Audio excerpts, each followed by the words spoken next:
ডিমলায় সূর্য ডোবার সাথে সাথেই নেমে আসছে কনকনে ঠান্ডা ও ঘন কুয়াশা।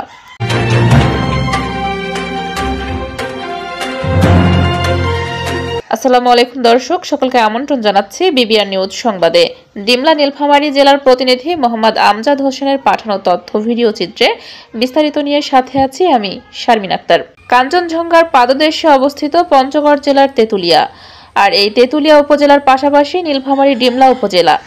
ডিমলা উপজেলাটি ভারতের পশ্চিমবঙ্গের জলপাইগুড়ি জেলার হলদিবাড়ি থানার সীমানায়।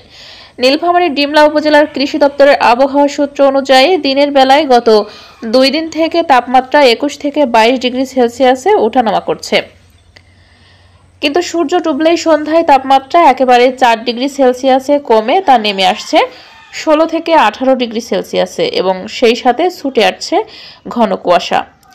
আবহাওয়া তাপমাত্রা ওঠানামার তারতম্যের বিষয়ে ডিমলা উপজেলা কৃষি অফিসার মীর হাসান আল বান্না জানান, তাপমাত্রার এই অবস্থা পরিলক্ষিত হচ্ছে এবং আগামী সপ্তাহে 15 অক্টোবরের মধ্যে আরও তাপমাত্রা কমে আসবে বলে জানান।